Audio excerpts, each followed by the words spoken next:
आखिर क्यों कर रहे हैं प्रशांत किशोर राहुल गांधी का समर्थन? जन स्वराज पार्टी के संस्थापक प्रशांत किशोर ने कहा है कि पूरे विपक्ष और नेता प्रतिपक्ष राहुल गांधी ने तथ्यों के साथ सार्वजनिक तौर पर बात रखी। चुनाव आयोग को जांच करके अपना पक्ष जनता के सामने रखना चाहिए। ये दिखाते हैं आपको आखिर प्रशांत किशोर ने क्या कहा।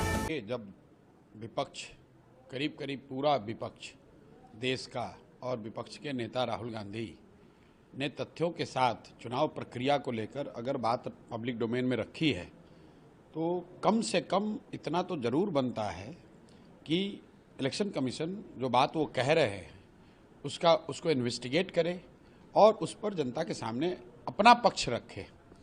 बात राहुल गांधी व्यक्ति की नहीं है, वो विपक्ष के नेता हैं और लोकतंत्र में वोटर और वोटर लिस्ट वोटिंग की जो पूरी प्रक्रिया है अगर वो पूरी तरीके से पारदर्शी और विश्वसनीय नहीं होगी तब तो लोकतंत्र कहाँ बचेगा।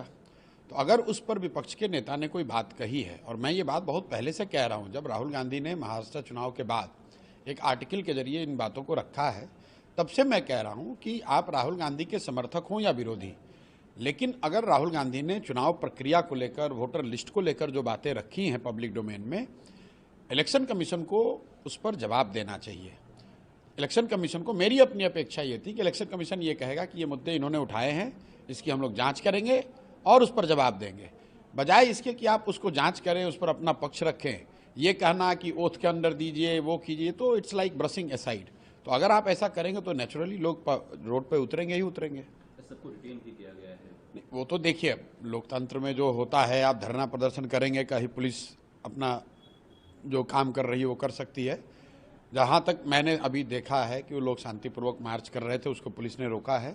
वहाँ की क्या स्थिति है मुझे मालूम नहीं है। विषय मार्च नहीं है, विषय ये है कि जब वोटर लिस्ट को लेकर, वोटिंग की प्रक्रिया को लेकर इतने बड़े पैमाने पर कोई बात रखी गई है तो इलेक्शन कमीशन को उसका जवाब देना चाहिए। उसके पास क्या ऑप्शन है वो तो इलेक्शन कमीशन एफिडेविट नहीं, ऑप्शन तो लोकतंत्र में ऑप्शन कभी बंद नहीं होते हैं। विपक्ष या जो लोग भी समझते हैं कि गलती हो रही है वो आवाज़ उठाते रहेंगे। अंततः तो जनता मालिक है, जनता भी देख रही है और लंबे समय तक इलेक्शन कमीशन इस बात से अपना मुंह नहीं छिपा सकता है। उसको जवाब तो देना ही पड़ेगा, आज दीजिए या 2 महीने के बाद दीजिए, जवाब तो देना ही पड़ेगा। संभव है कि राहुल गांधी ने जो बातें कही हैं उसमें कुछ कमी रह गई हो या उसमें सच्चाई न हो, लेकिन जवाब तो हर हालत में इलेक्शन कमीशन को देना पड़ेगा।